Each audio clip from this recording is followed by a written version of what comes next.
I'm Carrington MacDuffie. This is Starseeds of Freedom, and I'm back today with the next installment of the reading of Thomas Paine's Common Sense. For a total of 5 installments altogether, today we're reading Chapter 4. And if you've been listening along, if you've been enjoying this, or maybe this is your first time today, but hit the like button, hit the subscribe button. Feel free to reach out to me. In fact, if you've missed the introduction and first 3 chapters that I've read so far, go ahead and email me at the address on the screen, and I will send you links directly to the first 3 installments of this reading. It's really worth listening to, and I personally love being read to. I don't often get the opportunity to be read to because my job is to read, but if you like being read to, you want to take advantage of that, shoot me an email and I will send you links to those readings. And here we go, meanwhile, with Chapter 4 of The Presentability of America, with some miscellaneous reflections. I have never met with a man, either in England or America, who hath not confessed his opinion that a separation between the countries would take place one time or other. And there is no instance in which we have shown less judgment than in endeavoring to describe what we call the ripeness or fitness of the continent for independence. As all men allow the measure and vary only in their opinion of the time, let us, in order to remove mistakes, take a general survey of things and endeavor, if possible, to find out the very time. But we need not go far. The inquiry ceases at once, for the time hath found us. The general concurrence, the glorious union of all things, prove the fact. It is not in numbers, but in unity that our great strength lies. Yet our present numbers are sufficient to repel the force of all the world. The continent hath, at this time, the largest body of armed and disciplined men, this is an amazing time, truly, of any power under heaven, and is just arrived at that pitch of strength in which no single colony is able to support itself, and the whole, who united can accomplish the matter, and either more or less than this might be fatal in its effects. Our land force is already sufficient, and as to naval affairs, we cannot be insensible that Britain would never suffer an American man of war to be built while the continent remained in her hands. Wherefore, we should be no forwarder 100 years hence in that branch than we are now. But the truth is, we should be less so, because the timber of the country is every day diminishing, and that which will remain at last will be far off and difficult to procure. Were the continent crowded with inhabitants, her sufferings under the present circumstances would be intolerable. The more seaport towns we had, the more should we have both to defend. The more seaport towns we had, the more should we have both to defend and to lose. Our present numbers are so happily proportioned to our wants that no man should be idle. The diminution of trade affords an army, and the necessities of an army create a new trade. Debts we have none, and whatever we may contract on this account will serve as a glorious memento of our virtue. Can we but leave posterity with a settled form of government, an independent constitution of its own, the purchase at any price will be cheap. But to expend millions for the sake of getting a few vile acts repealed, and routing the present ministry only, is unworthy the charge, and is using posterity with the utmost cruelty, because it is leaving them the great work to do, and a debt upon their backs from which they derive no advantage. Such a thought is unworthy of a man of honor, and is the true characteristic of a narrow heart and a peddling politician. The debt we may contract doth not deserve no regard if the work be but accomplished. No nation ought to be without a debt. A national debt is a national bond, and when it bears no interest, is in no case a grievance. Britain is oppressed with a debt of upwards of 140 millions sterling, for which she pays upward of 4 millions interest, and as a compensation for her debt, she has a large navy. America is without a debt, and without a navy, yet for the 20th part of the English national debt could have a navy as large again. The Navy of England is not worth more than 3 millions and a half sterling. And here he does some reckoning and some bookkeeping. The first and second editions of this pamphlet were published without the following calculations, which are now given as a proof that the above estimation of the Navy is a just one. The charge of building a ship of each rate and furnishing her with masts, yards, sails, and rigging, together with a proportion of 8 months' boatswains' and carpenters' sea stores, as calculated by Mr. Burchett, Secretary to the Navy, is as follows. For a ship of 100 guns, 35,533 pounds sterling. For a ship of 90 guns, 29,886 pounds sterling. For a ship of 80 guns, 23,638 pounds sterling. For a ship of 70 guns, 17,785 pounds sterling. For a ship of 60 guns, 14,197. 50 guns, 10,606.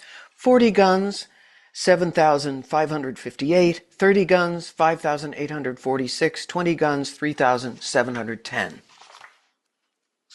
It's pretty interesting to hear those figures by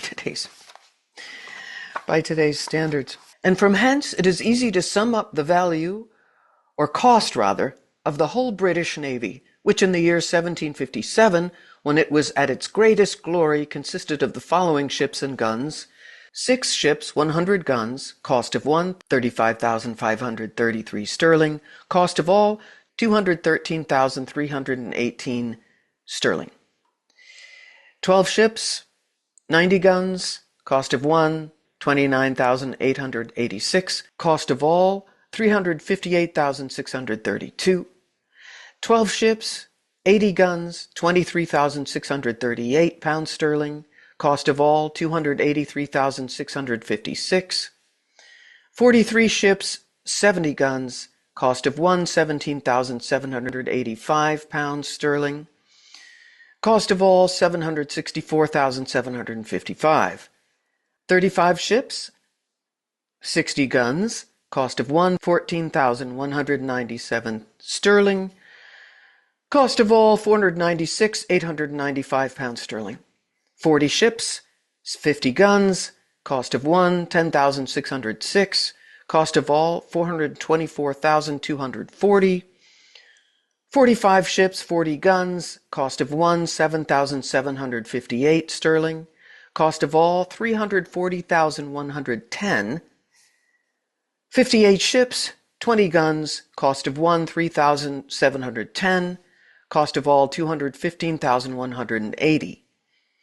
85 sloops, bombs, and fire ships, one another, 2,000, cost, so the cost of one, 2,000, cost of all, 170,000, for a total cost of all, 3,266,786, remains for guns, 233,214 pounds sterling, total, 3.5 million pounds sterling.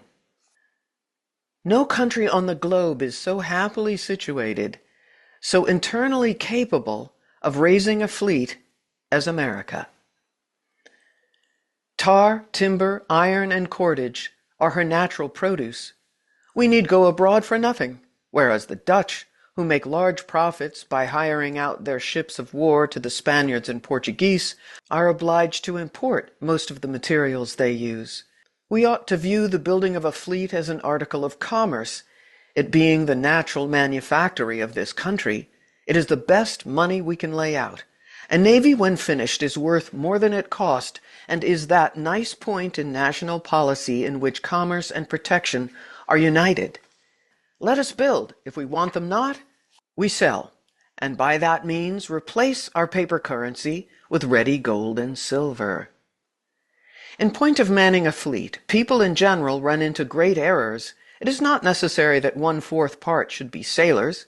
The privateer Terrible, Captain Death, stood the hottest engagement of any ship last war, yet had not 20 sailors on board, though her complement of men was upwards of 200.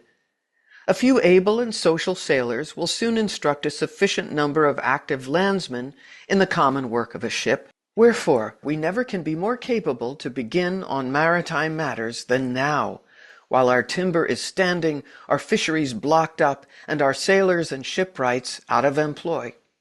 Men of war of 70 and 80 guns were built 40 years ago in New England, and why not the same now? Shipbuilding is America's greatest pride, and in which she will in time excel the whole world. The great empires of the East are mostly inland, and consequently excluded from the possibility of rivaling her. Africa is in a state of barbarism, and no power in Europe hath either such an extent or coast, or such an internal supply of materials. Where nature hath given the one, she hath withheld the other. To America only hath she been liberal of both. The vast empire of Russia is almost shut out from the sea, wherefore her boundless forests, her tar, iron, and cordage are only articles of commerce. In point of safety, ought we to be without a fleet? We are not the little people now which we were 60 years ago. At that time we might have trusted our property in the streets, or fields rather, and slept securely without locks or bolts to our doors or windows. The case now is altered, and our methods of defense ought to improve with our increase of property. A common pirate 12 months ago might have come up the Delaware and laid the city of Philadelphia under instant contribution for what sum he pleased, and the same might have happened to other places. Nay, any daring fellow in a brig of 16 guns might have robbed the whole continent and carried off $500,000 of money. These are circumstances which demand our attention and point out the necessity of naval protection. Some perhaps will say that after we have made it up with Britain, she will protect us. Can we be so unwise as to mean that she shall keep a navy in our harbors for that purpose? Common sense will tell me that the power which hath endeavored to subdue us is of all others the most improper to defend us. Conquest may be effected under the pretense of friendship, and ourselves, after a long and brave resistance, be at last cheated into slavery. And if her ships are not to be admitted into our harbors, I would ask, how is she to protect us? A navy 3,000 or 4,000 miles off can be of little use, and on sudden emergencies, none at all. Wherefore, if we must hereafter protect ourselves, why not do it for ourselves? Why do it for another? The English list of ships of war is long and formidable, but not a 10th part of them are at any one time fit for service, numbers of them not in being. Yet their names are pompously continued in the list, if only a plank lie left of the ship, and not a 5th part of such as are fit for service can be spread on any one station at one time. The East and West Indies, Mediterranean, Africa, and other ports over which Britain extends her claim make large demands upon her navy. From a mixture of prejudice and inattention, we have contracted a false notion respecting the navy of England, and have talked as if we should have the whole of it to encounter at once, and for that reason supposed that we must have one as large, which not being instantly practicable, have been made use of by a set of disguised Tories to discourage our beginning theorem. Nothing can be further from truth than this, for if America had only a 20th part of the naval force of Britain, she would be by far an overmatch for her, because, as we neither have nor claim any foreign dominion, our whole force would be employed on our own coast, where we should in the long run have 2 to 1 the advantage of those who had 3,000 or 4,000 miles to sail over before they could attack us, and the same distance to return in order to refit and recruit. And although Britain by her fleet hath a check over our trade to Europe, we have as large a one over her trade to the West Indies, which, by laying in the neighborhood of the continent, is entirely at its mercy. Some method might be fallen on to keep up a naval force in time of peace, if we should not judge it necessary to support a constant navy. If premiums were to be given to merchants to build and employ in their service ships mounted with 20, 30, 40, or 50 guns, the premiums to be in proportion to the loss of bulk to the merchants, 50 or 60 of those ships, with a few guard ships on constant duty, would keep up a sufficient navy, and that without burdening ourselves with the evil so loudly complained of in England of suffering their fleet in time of peace to lie rotting in the docks. To unite the sinews of commerce and defense is sound policy, for when our strength and our riches play into each other's hand, we need fear no external enemy. That was a passage that I marked. That is common sense. Commerce and defense united. Yeah. In almost every article of defense we abound. Hemp flourishes even to rankness, so that we need not want cordage. Our iron is superior to that of other countries, our small arms equal to any in the world. Cannon we can cast at pleasure. Saltpeter and gunpowder we are every day producing. Our knowledge is hourly improving. Resolution is our inherent character, and courage hath never yet forsaken us. Wherefore, what is it that we want? Why is it that we hesitate? From Britain we can expect nothing but ruin. If she is once admitted to the government of America again, this continent will not be worth living in. Jealousies will be always arising, insurrections will be constantly happening, and who will go forth to quell them? Who will venture his life to reduce his own countrymen to a foreign obedience? The difference between Pennsylvania and Connecticut, respecting some unlocated lands, shows the insignificance of a British government and fully proves that nothing but continental authority can regulate continental matters. Another reason why the present time is preferable to all others is that the fewer our numbers are, the more land there is yet unoccupied, which instead of being lavished by the king on his worthless dependents, may be hereafter applied not only to the discharge of the present debt, but to the constant support of government. No nation under heaven hath such an advantage as this. The infant state of the colonies, as it is called, so far from being against, is an argument in favor of independence. We are sufficiently numerous, and were we more so, we might be less united. It is a matter worthy of observation that the more a country is peopled, the smaller their armies are. In military numbers, the ancients far exceeded the moderns, and the reason is evident, for trade being the consequence of population, men become too much absorbed thereby to attend to anything else. Commerce diminishes the spirit both of patriotism and military defense, and history sufficiently informs us that the bravest achievements were always accomplished in the non-age of a nation. With the increase of commerce, England hath lost its spirit. The city of London, notwithstanding its numbers, submits to continued insults with the patience of a coward. The more men have to lose, the less willing are they to venture. The rich are in general slaves to fear, and submit to courtly power with the trembling duplicity of a spaniel. Youth is the seed time of good habits, as well in nations as in individuals. It might be difficult, if not impossible, to form the continent into one government half a century hence. The vast variety of interests, occasioned by an increase of trade and population, would create confusion. Colony would be against colony. Each being able might scorn each other's assistance, and while the proud and foolish gloried in their little distinctions, the wise would lament that the union had not been formed before. Wherefore the present time is the true time for establishing it. The intimacy which is contracted in infancy, and the friendship which is formed in misfortune, are of all others the most lasting and unalterable. Our present union is marked with both these characters. We are young, and we have been distressed. But our concord hath withstood our troubles, and fixes a memorable area for posterity to glory in.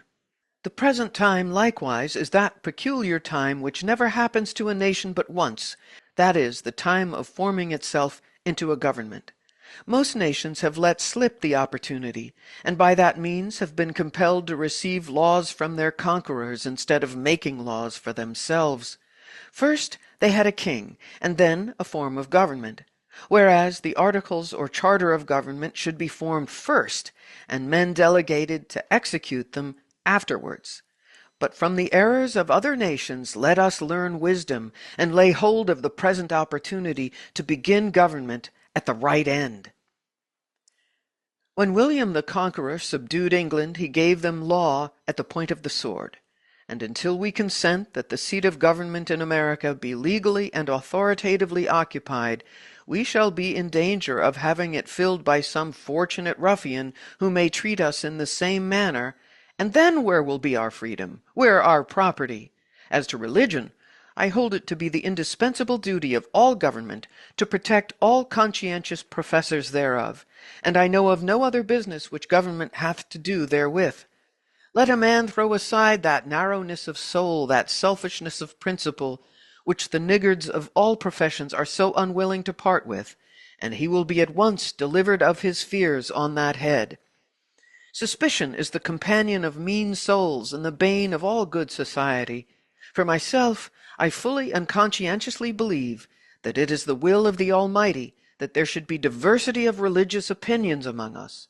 It affords a larger field for our Christian kindness.